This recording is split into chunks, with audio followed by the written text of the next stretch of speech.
علی بھائی آج کا پہلا سوال ہے، بنی اسرائیل کی ہسٹری میں سامری جادوگر کا کیا رول تھا؟ ہم نے سنا ہے کہ اس نے ایک ایسا میٹل کا مجسمہ تیار کیا تھا جس میں سے آواز بھی آتی تھی، اور بنی اسرائیل میں 70,000 لوگوں نے اسے خدا سمجھ کر اس کی پوجا کرنی شروع کر دی، اور پھر انہی اسرائیلیوں کو اس کفر کے سبب قتل مردد کی سزا کے تحت قتل کر دیا گیا۔ پلیز اس واقعہ کی مکمل تفصیلات قرآن حکیم سے بیان کر دیں۔ دیکھیں یہ جو سامری کے بارے میں ایک متھ مشہور ہے نا کہ وہ کوئی جادوگر تھا، جادوگر نہیں تھا وہ، نہ اس نے کہیں کلیم کیا کہ میں جادوگر ہوں، ایک شعبدہ باز تھا وہ، جس نے سیدنا موسیٰ علیہ نبینا وعلیہ الصلاۃ والسلام کے کوہ طور پہ جانے کے بعد ان کی امت کو، ظاہر ہے کہ وہ آپ علیہ السلام کے صحابہ کرام ہی تھے، فتنے میں مبتلا کر دیا، اس حال میں کہ ان کے اپنے چھوٹے بھائی بلکہ بڑے بھائی منصب نبوت کے اعتبار سے چھوٹے تھے، عمر میں ان سے بڑے تھے، سیدنا ہارون علیٰ نبینا وعلیہ الصلاۃ والسلام، وہ بھی ان میں موجود تھے۔ اس کے باوجود اس نے اس قسم کا فتنہ ان میں ڈالا کہ وہ قوم بنی اسرائیل جو ہے وہ اس فتنے کے اندر مبتلا ہو گئی۔ آپ کو یہ پتہ ہے سورۃ البقرہ کے سٹارٹ ہی میں شروع کے 4 رکوع تو پورے قرآن کی دعوت کا خلاصہ ہے، اس کے بعد 5ویں رکوع سے لے کے آن ورڈ مسلسل 9 رکوع جو ہیں وہ بنی اسرائیل کی ہسٹری ہے کہ کس طریقے سے بنی اسرائیل کے اندر خصوصاً سیدنا موسیٰ علیہ نبینا علیہ الصلاۃ والسلام کی جو مبارک زندگی میں اہم ترین واقعات ہیں ان کو اللہ تعالیٰ نے اجمالاً کور کیا ہے۔ پھر ان کی ڈیٹیلز جو ہیں وہ آگے چل کے سورۃ الاعراف کے اندر آئیں، سورہ طٰہٰ کے اندر، سورہ قصص کے اندر اور کئی صورتوں میں، لیکن ٹاپ آف دا لسٹ جن میں یہ ڈیٹیلز آئی ہیں وہ سورۃ الاعراف ہے، سورہ طٰہٰ ہے، سورہ قصص ہے۔ سورہ طٰہٰ تو آلموسٹ آپ سمجھ لیں کہ اس کا اسلوب وہی ہے جس طرح کہ سورہ یوسف کا ہے۔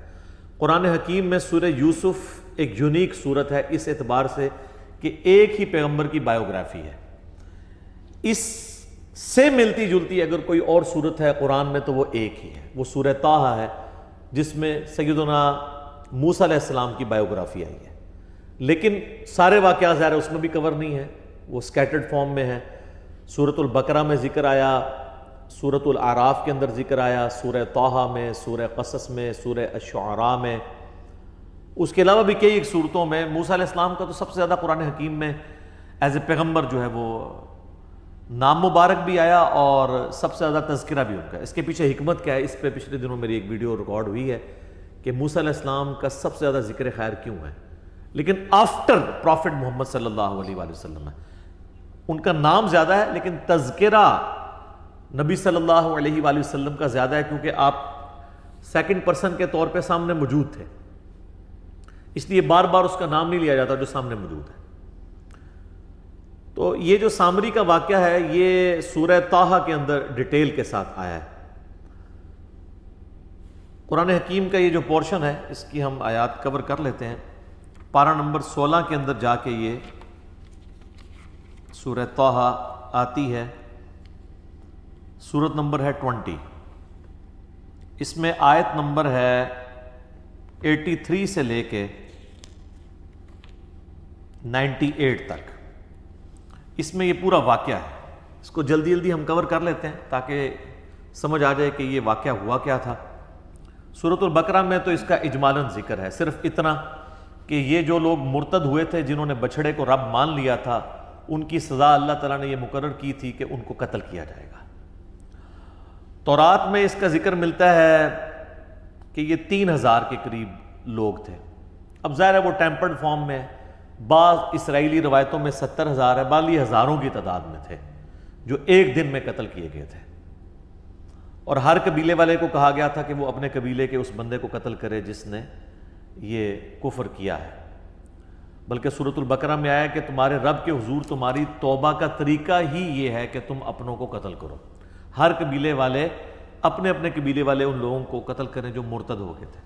دوسروں سے کرواتے تو پھر وہ قبائلی تعصب جنم لے لیتا، چونکہ 12 قبائل تھے، اور اس میں الفاظ ہیں کہ تم اپنوں کو قتل کرو، تو وہ اپنوں جو ہے وہ با محاورہ بات ہو رہی ہے کہ اپنے قریبی لوگوں کو خود قتل کرو۔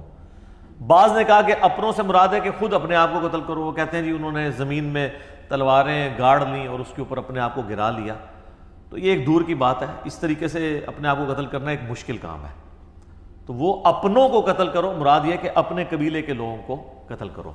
تو یہ قتل مرتد کی سزا تھی، اور اس میں الفاظ ہیں سورۃ البقرہ میں کہ یہ تمہارے رب کے حضور تمہاری توبہ کا ذریعہ ہے۔ باقی ڈیٹیل واقعہ کہ یہ کیوں ہوا تھا سورۃ الاعراف میں بھی ذکر ہے، لیکن جس شان کے ساتھ سورہ طٰہٰ میں آیا نا اور کسی صورت میں نہیں۔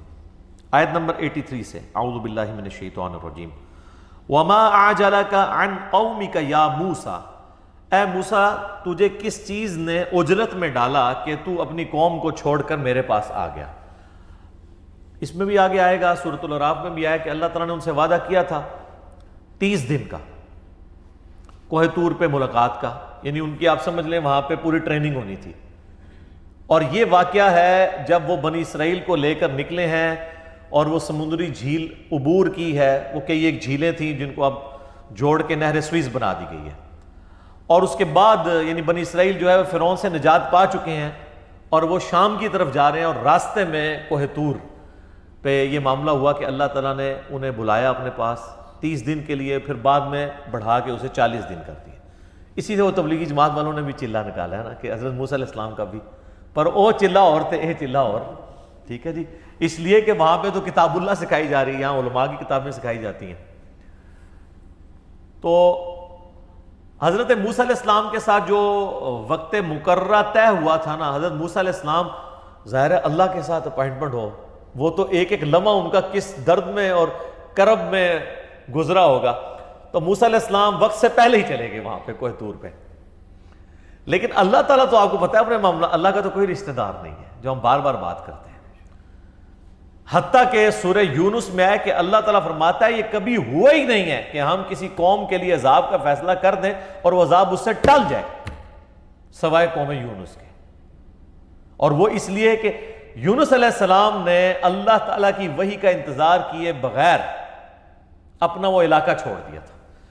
تو یہ جو یونس علیہ السلام کی اجتہادی خطا تھی، اس ڈیبٹ کو اللہ تعالیٰ نے ان کی قوم کے لیے کریڈٹ بنا دیا کہ عذاب کے آثار نمایاں ہو گئے، لیکن چونکہ یونس علیہ السلام پہ وحی نہیں آئی تھی تو وہ آیا ہوا عذاب ٹل گیا، حالانکہ اللہ تعالیٰ ماتا ہے نہ اس سے پہلے نہ اس کے بعد کبھی نہیں ہوا کہ عذاب ٹلے، چونکہ پیغمبر نے اجتہادی خطا کی اس کا بینیفٹ ان کی امت کو مل گیا۔ لیکن موسیٰ علیہ السلام کے کیس میں پیغمبر نے اپنے حق میں بہتری چاہی کہ میں اپنے رب کے پاس پہلے چلا جاؤں، تو اس ڈیبٹ، اس کریڈٹ کا جو ڈیبٹ ہے وہ اس اعتبار سے امت کے اوپر پڑ گیا، ان کے اوپر خود بھی اس اعتبار سے کہ ان کے لیے تو ٹینشن تھی نا کہ ان کی قوم گمراہ ہوئی ہے۔ تو یہ وہ الفاظ ہیں وَمَا أَعْجَلَكَ عَنْ قَوْمِكَ يَا مُوسَىٰ، اے موسیٰ تجھے کس چیز نے اجرت میں ڈال دیا تیری قوم کے بارے میں، قَالَ هُمْ أُولَٰئِ عَلَىٰ أَثَرِي وَأَعْجِلْتُ إِلَيْكَ رَبِّي لِتَرْضَىٰ، انہوں نے کہا کہ اے اللہ میری قوم میرے پیچھے نقش قدم پہ چلتی آ رہی ہے، وہ بھی میرے تک آ پہنچے گی، اور میں نے یہ جو اجرت اختیار کی تو اے میرے رب تیری رضا چاہنے کو، میں تو جلدی تیرے پاس آنا چاہتا تھا۔ اور آپ کو پتہ ہے اسی موقع پہ یہاں تو نہیں ہے، سورۃ الاعراف میں کہ انہوں نے اللہ تعالیٰ کی زیارت کی بھی تمنا کر دی تھی کہ اللہ میں تجھے دیکھنا چاہتا ہوں، تو اللہ تعالیٰ نے فرمایا کہ اس پہاڑ کی طرف، کوہ طور کی طرف دیکھ، اگر یہ قائم رہتا ہے نا پھر تو سوچنا تو مجھے دیکھ سکے گا، اور وہ پہاڑ جو ہے وہ ریزہ ریزہ ہو گیا اللہ تعالیٰ کی تجلی کی وجہ سے، اور اس کے انڈائریکٹ مشاہدے کی وجہ سے موسیٰ علیہ السلام بے ہوش ہو گئے۔ یہاں پہ وہ واقعہ سکپ ہے، لیکن وہ اسی 40 والا جو 40 دن کا چلہ آپ اسے کہہ لیں، اس کے اندر ہی یہ ہوا تھا۔ قَالَ فَإِنَّا قَدْ فَتَنَّا قَوْمَكَ مِن بَعْدِكَ وَأَضَلَّهُمُ السَّامِرِي، تو پھر اللہ تعالیٰ نے فرمایا کہ بے شک ہم نے تیرے بعد تیری قوم کو فتنے میں ڈال دیا، آزمائش کے اندر، اور انہیں سامری نے گمراہ کر دیا۔ اب ظاہر گمراہ تو سامری نے کیا ہے، اور اللہ تعالیٰ کہہ رہا ہے میں نے فتنے میں ڈال دیا۔ اس طرح کی جتنی قرآن پاک میں آیات ہیں نا جن کے اندر آیا کہ اللہ تعالیٰ گمراہ کر دیتا ہے، اس سے مراد یہ ہے کہ وہ لوگ خود گمراہی کمانا چاہتے ہیں تو اللہ تعالیٰ کی ڈیوائن مور ان کے اوپر لگتی ہے۔ اللہ نے تو آزمانا ہے انسان کو، وَلَنَبْلُوَنَّكُمْ بِشَيْءٍ مِّنَ الْخَوْفِ وَالْجُوعِ وَنَقْصٍ مِّنَ الْأَمْوَالِ وَالْأَنفُسِ وَالثَّمَرَاتِ، ہر طریقے سے اللہ تعالیٰ نے آزمانا ہے۔ تو ذریعہ کوئی بھی بن جاتا ہے، شیطان بھی ایک ذریعہ بنا ہوا ہے آزمائش کا۔ تو ان آیات کا مقصد یہ ہوتا ہے کہ اس سے یہ رزلٹ نکالنا چاہیے کہ اللہ تعالیٰ چاہتا تو اس فتنے کو ٹال بھی سکتا تھا، لیکن اللہ نے اس فتنے کو آزمائش بنا دیا، ورنہ زبردستی تو کوئی اس طریقے سے نہیں کر سکتا، نہ اللہ زبردستی کرتا۔ یعنی اگر اللہ تعالیٰ زبردستی کرنا چاہتا تو اس فتنے سے قوم کو ٹال سکتا تھا، لیکن ان کے لیے ایک آزمائش بن گئی۔ فرجع موسیٰ الی قومہ غضبان آسفا، پس موسیٰ علیہ السلام لوٹے اپنی قوم کی طرف غصے کی حالت میں اور غم کی حالت میں، غضب کی حالت میں۔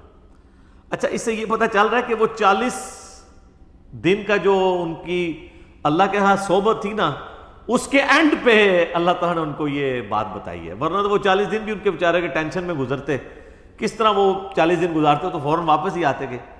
یہ اینڈ پہ یہ بات کی ہے، کیونکہ اس کے ساتھ ہی ذکر ہے کہ وہ فوراً پلٹے، تو ظاہر ہے کہ وہ 40 دن گزارنے کے بعد پلٹے۔ قال یا قوم الم یعدکم ربکم وعدا حسنا، انہوں نے کہا میری قوم کیا تمہارے رب نے تم سے اچھا وعدہ نہیں کیا ہوا تھا؟ یعنی جو توحید کی بدولت ہمیشہ کی کامیابیاں تمہاری مقدر ہونے والی ہیں، کیا تم نے ان وعدوں کو جھوٹا سمجھ لیا کہ تم نے اتنی گری ہوئی حرکت کی کہ ایک بچھڑے کی عبادت شروع کر دی، اور وہ بھی میٹل کا بنا ہوا؟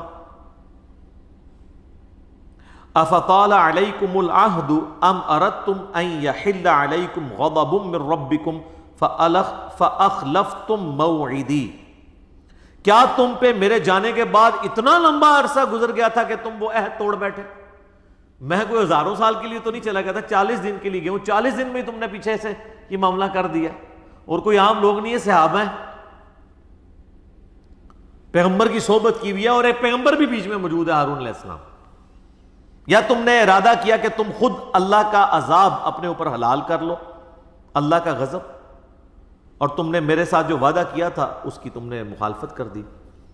قالوا ما اخلفنا موعدك بملكنا ولكننا حملنا اوزارا من زینۃ القوم فقذفناها فكذلك القى السامری، وہ کہنے لگے کہ ہم نے کوئی آپ کے ساتھ وعدے کی مخالفت نہیں کی، بلکہ ہوا یہ کہ ہمارے پاس جو قوم کے زیورات ہم نے ان کا وزن اٹھایا ہوا تھا، ظاہر ایک لمبا پیریڈ ان کو سفر کرنا پڑ رہا ہے ریگستان میں، اور انہوں نے اپنی قوم کے جو زیورات اٹھائے ہوئے تھے، عورتوں نے بھی پوری زیورات میں لدی ہوئی تھی، تو وہ انہوں نے ارادہ کیا ہوگا کہ اسے ایک جگہ جمع کر دیا جائے تاکہ ایک ہی اونٹ پہ اسے رکھا جائے اور پگھلا کے اسے جمع کر کے ایک جگہ کمبائنڈ فارم میں آ جائے، اور بعد میں جس کا جتنا سونا اور چاندی ہے اتنا اسے توڑ کے دے دیا جائے گا۔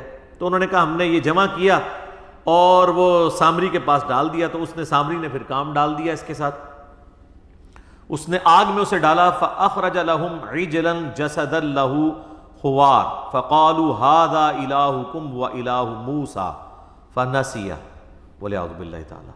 اس نے جو ہے وہ آگ میں ڈالا اور اس میں سے ایک چھوٹا سا میٹل کا بچڑا بنا کے، جس طرح گائے کا بچہ ہے وہ نکالا، جس میں سے آواز بھی نکلتی تھی۔ یعنی یہ بیسیکلی تو پیچھے سے یہ بھی مصر کا رہنے والا تھا، اور جس طرح بانسری ہے آپ کو پتہ ہے کھوکھلی ہوتی ہے، اس میں ذرا سی ہوا چلے تو آواز نکل جاتی ہے، وہ آپ آواز خود منہ سے نکال رہے ہوتے ہیں، تو اگر تیز ہوا چلے اور اس طرح کہ اس کا ڈیزائننگ کی جائے تو اس میں سے بھی آواز نکلتی تھی۔ باتیں نہیں کرتا تھا وہ، بس سائیں سائیں کی آواز آتی تھی،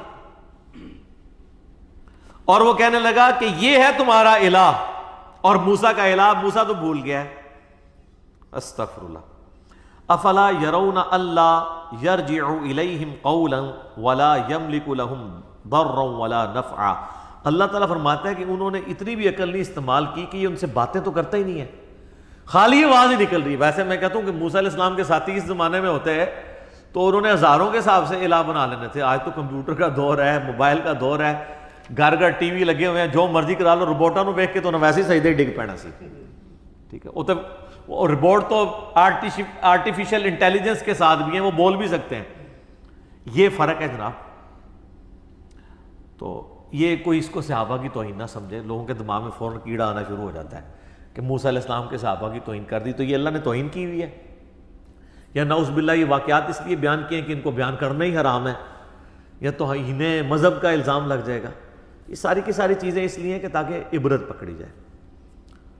تو اللہ تعالیٰ ماتا ہے انہوں نے یہ بھی نہیں دیکھا کہ وہ ان کے نفع نقصان کا مالک بھی نہیں ہے, نہ ان کے ساتھ وہ کلام کر سکتا ہے. وَلَقَدْ قَالَ لَهُمْ هَارُونُ مِنْ قَبْلُ, اور حضرت موسیٰ علیہ السلام کے آنے سے پہلے ہی ہارون علیہ السلام بھی ان پہ کوشش کر چکے تھے. انہوں نے اپنی قوم سے کہا یا قومی انما فتنتم بہ, اے میری قوم اللہ نے تمہیں اس کے ذریعے آزمایا ہے. اب اس میں چیز بھی کوئی ایسی نہیں تھی لیکن بس وہ آزمائش میں پڑ گئے. وَإِنَّ رَبَّكُمُ الرَّحْمَنُ فَاتَّبِعُونِي وَأَطِيعُوا أَمْرِي, تمہارا رب تو وہ رحمان ہے پس میری اتباع کرو اور میرے حکم کی جو ہے وہ میرے تابع فرمان بن جاؤ. تو ہارون علیہ السلام کی بات انہوں نے نہیں سنی. یعنی ہارون علیہ السلام کو تو پتہ تھا کہ یہ آزمائش ہے, لیکن دو گروہ بن گئے, دو پارٹیاں بن گئی. قالوا لن نبرح علیہ عاکفین حتی یرجع الینا موسیٰ, انہوں نے کہا کہ ہم اس وقت تک اس بت پہ, اس بچڑے کے اوپر اعتکاف کر کے دھیان رکھ کے بیٹھے رہیں گے یہاں تک کہ موسیٰ علیہ السلام آ کے ہمیں خود نہ منع کریں. جیسے یہاں بھی کئی لوگوں کو کہتے ہیں نا یار داڑھی رکھ لو, چھوٹی چھوٹی داڑھی رکھ لو, وہ کہتا ہے جی نبی علیہ السلام خود آ کے خواب میں اشارہ فرمائے تو میں انشاءاللہ میری نیت ہے. تو میں کہتا ہوں نبی علیہ السلام تو 1400 سال پہلے دس گئے ہیں کہ عورتوں کی مخالفت کرنی ہے آپ نے, کم از کم اتنی داڑھی رکھیں کہ یہ شیو آپ کی ختم ہو جائے تو آپ بس گناہ سے آزاد ہیں. تو کہتا ہے موسیٰ علیہ السلام آئیں گے وہ ہمیں کہیں تو قال یا ہارون ما منعک اذ رأیتم ضلوا, اب موسیٰ علیہ السلام کا تو انہوں پتہ ہے پھر غصہ جلال, انہوں نے کہا پہلے تو میں ذرا اپنے بھرا نے پوچھا کہ میں تیری ڈیوٹی لا کے گیا تھا, تو کیا کیتا ہے؟ اے ہارون تجھے کس چیز نے منع کیا کہ تو اپنی قوم کو اس طرح گمراہ ہوتے ہوئے دیکھتا رہا؟ اللہ تتبعن, کہ تو میرے پیچھے ہی آ جاتا مجھے بتانے کے لیے کہ تواڈے ساتھیوں نے پیچھے کم پاتا ہے. افعصیت امری, کیا تو نے میرے حکم کی نافرمانی کی؟ قال یا ابن ام لا تأخذ بلحیتی ولا برأسی, انہوں نے کہا اے میرے ماں جائے, یعنی ایک محاورتاً بات کہ ہم دونوں کی ماں ایک ہے, یعنی ہم سگے بھائی ہیں آپس میں, مت کھینچ میری داڑھی اور میرے سر کے بالوں کو. یعنی موسیٰ علیہ السلام نے صرف آپ کو پتہ ہے ان کا تو جلال تھا صرف کہنے پہ نہیں ہے, انہوں نے ان کو سر کے بالوں سے, زلفوں سے اور داڑھی سے پکڑ کے نا خوب جھنجھوڑا. اچھا اس سے مٹھی داڑھی بھی ثابت ہو جاتی ہے کیونکہ چھوٹی داڑھی تو پکڑی نہیں جاتی. تو انبیاء کرام کی تو مٹھی ہوتی تھی لیکن چھوٹی بھی کوئی رکھ لیتا تو داڑھی کے حکم میں وہ شامل ہے. افضل یہ ہے کہ مٹھی رکھے. تو اے میرے بھائی میری داڑھی اور سر کے بالوں کو چھوڑ دے. انی خشیت ان تقول فرقت بین بنی اسرائیل ولم ترقب قولی.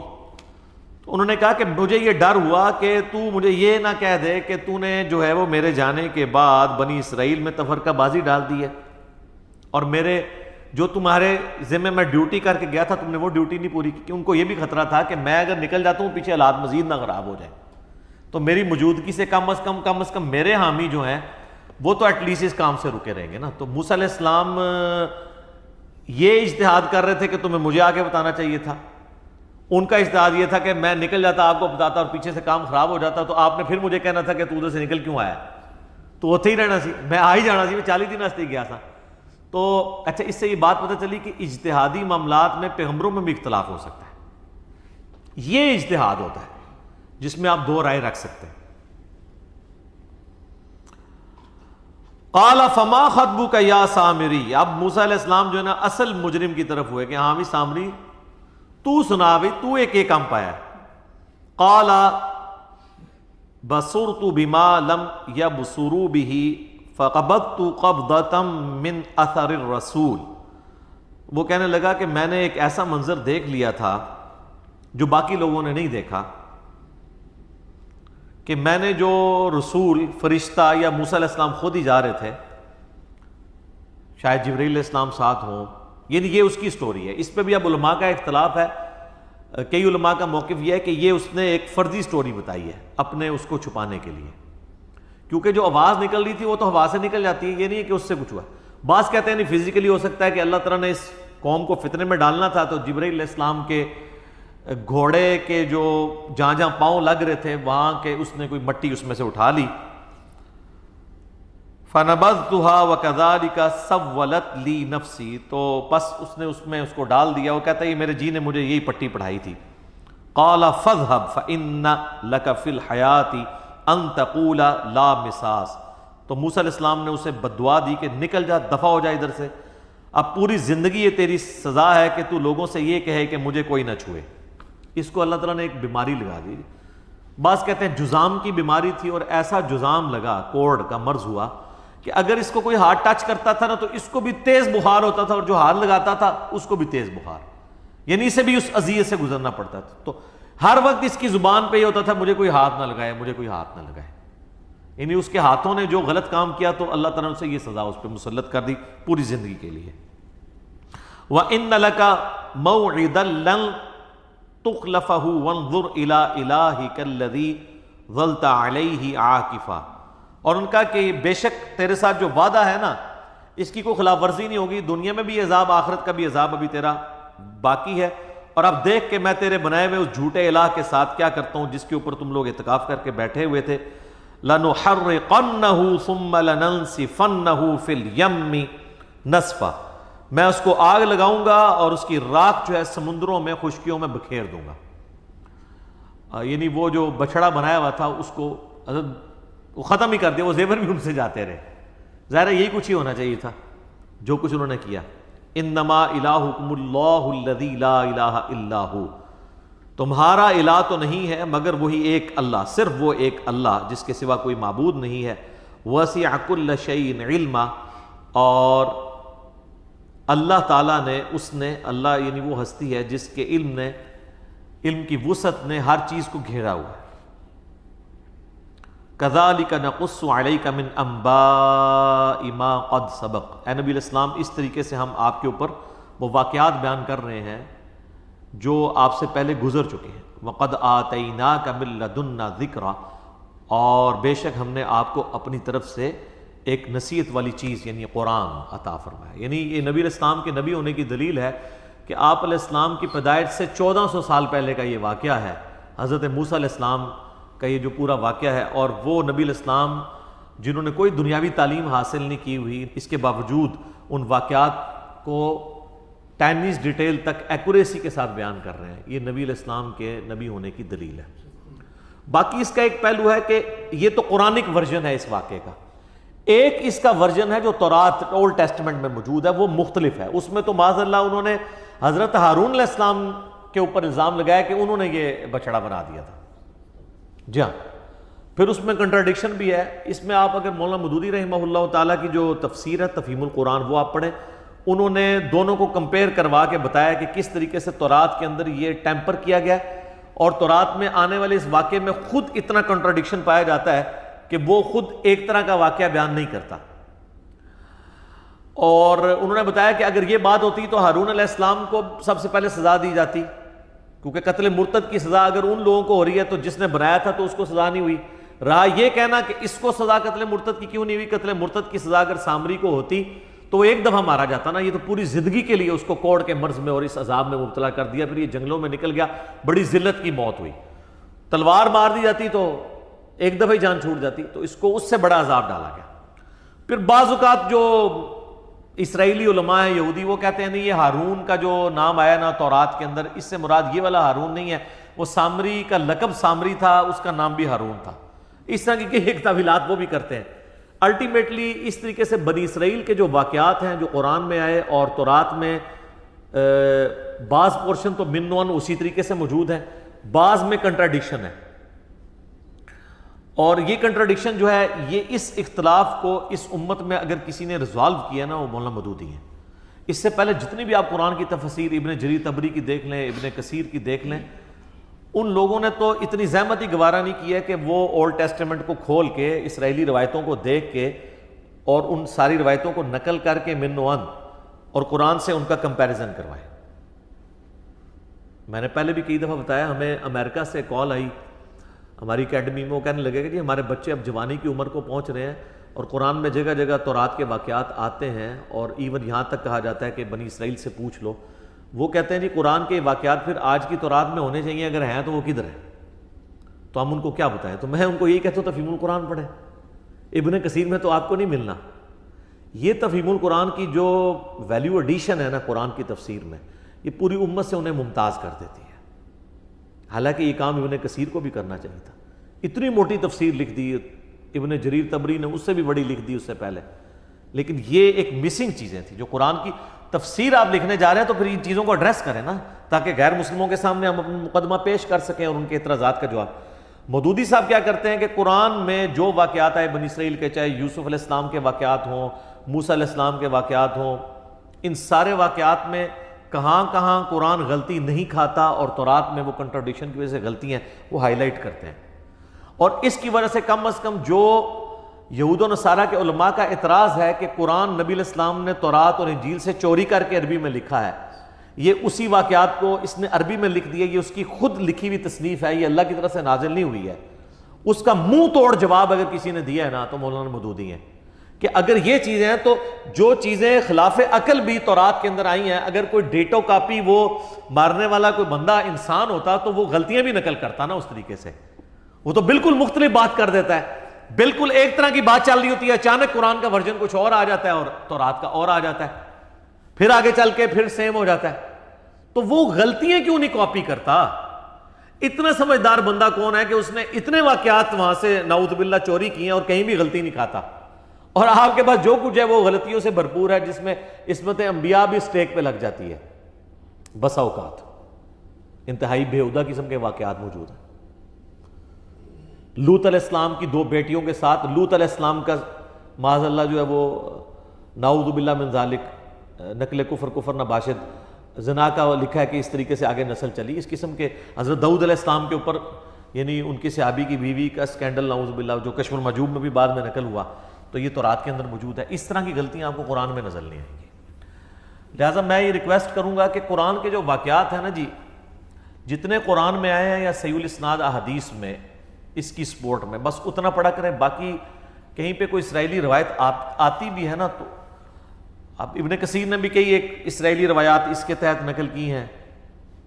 بلعام بن باورا کے بارے میں میرا کلپ ریکارڈ ہوا، اس میں بھی انہوں نے کچھ کی ہیں، اس میں بڑے بےہودہ واقعات بھی پھر آ جاتے ہیں، اور بےہودہ واقعات آتے ہیں جن کی کوئی اصل نہیں ہے، وہ کوئی تفسیر کر کے کوئی خدمت نہیں ہے، بہتر ہے کہ ان کو سکپ کیا جائے۔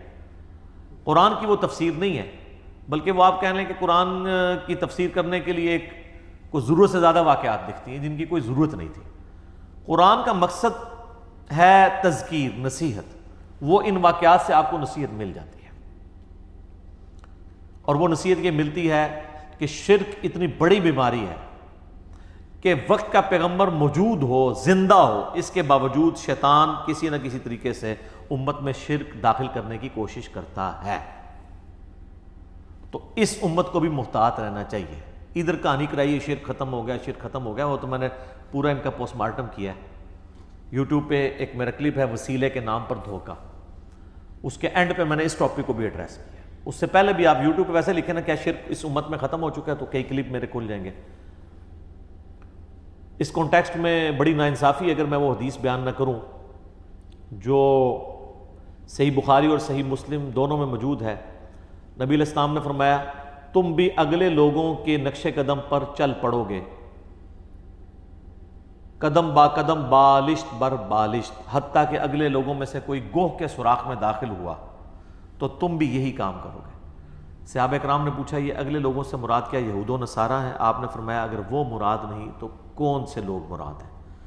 مراد یہ کہ یہود و نصارہ کی خرابیاں جو تھیں وہ اس امت میں بھی آئیں گی۔ ظاہر ہے بیسک ہیومن انسٹنکٹ تو وہی ہے، اس وقت بھی سیکس پوٹنٹ جذبہ تھا، آج بھی، اس وقت بھی دنیا کی حکمرانی ایک انسان کی بہت بڑی ول ہوتی تھی، آج بھی ہے۔ اسی لیے دیکھیں الہامی کتابیں کبھی پرانی نہیں ہوتی ہیں، کیونکہ الہامی کتابیں انسانی نفسیات کے ساتھ ڈیل کرتی ہیں۔ انسانی نفسیات کبھی پرانی نہیں ہوگی، ٹیکنالوجی پرانی ہو سکتی ہے، انسانی نفسیات تو وہی ہے۔ ماں باپ کا رشتہ آج سے 10,000 سال پہلے بھی تھا، اب بھی ہے۔ میاں بیوی کا رشتہ آج سے 10,000 سال بھی تھا پہلے، آج بھی ہے۔ حکمرانی کی لالچ اور تڑپ آج سے 10,000 سال پہلے بھی تھی، آج بھی موجود ہے۔ سیکس، شہوات، یہ جو فتنہ ہے یہ آج سے 10,000 سال پہلے بھی انسان میں تھا، آج بھی ہے، آئندہ بھی رہے گا۔ الہامی کتابیں کبھی پرانی نہیں ہوتی ہیں، اس لیے ان کو چینج کرنے کی ضرورت نہیں پڑتی، یہ انسانی نفسیات کے ساتھ ڈیل کرتی ہیں۔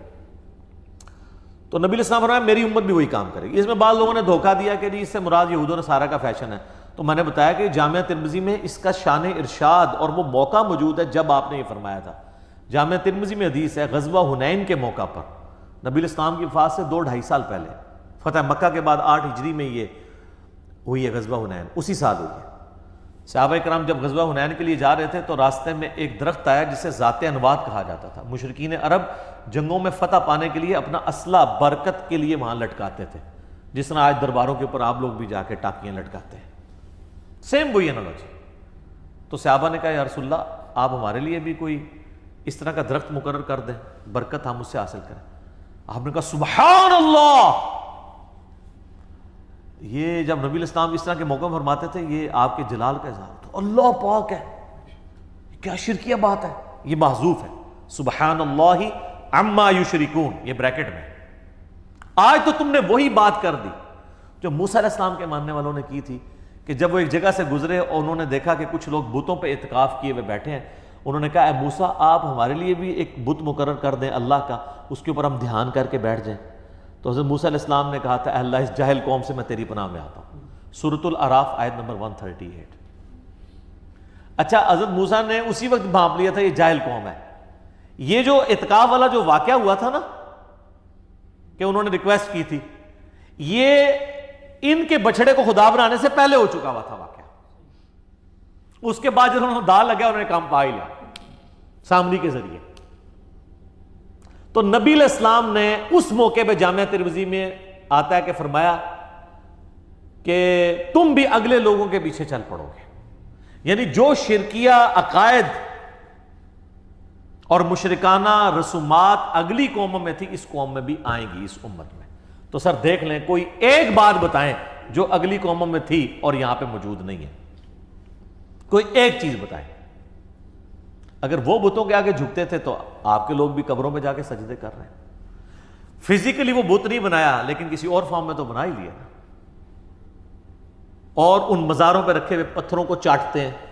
اور تو اور آپ کے پرائم منسٹر صاحب کتنے پڑھے لکھے بندے ہیں، وہ فرید الدین گنج شکر کے مزار کے اوپر جا کے ان کی وائف نے انہیں گرا دیا ایک پڑھے لکھے بندے کو، جس نے اسلامک ہسٹری کے اوپر کتاب لکھی ہوئی ہے، جو ہمیں جو ہے وہ لیکچرز کے اندر جو ہے وہ جنگ یرموک اور قادسیہ، رومنز اور پرشین امپائر کی جنگوں کے حوالے دیتے ہیں۔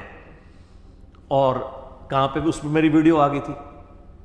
تو یہ نیچے تک چیزیں ٹریول کرتی ہیں۔ پھر تو اس واقعے سے آپ نے یہ عبرت حاصل کرنی تھی کہ شرک اتنی خطرناک چیز ہے کہ وہ کسی بھی وقت داخل ہو سکتی ہے، حتیٰ کہ وقت کا پیغمبر بھی موجود ہونا تب بھی یہ داخل ہو سکتی ہے۔ تو سر آج تو پیغمبر موجود نہیں ہے، تو آج بھی داخل ہوگی اور ہوئی بھی نظر بھی آتی ہے۔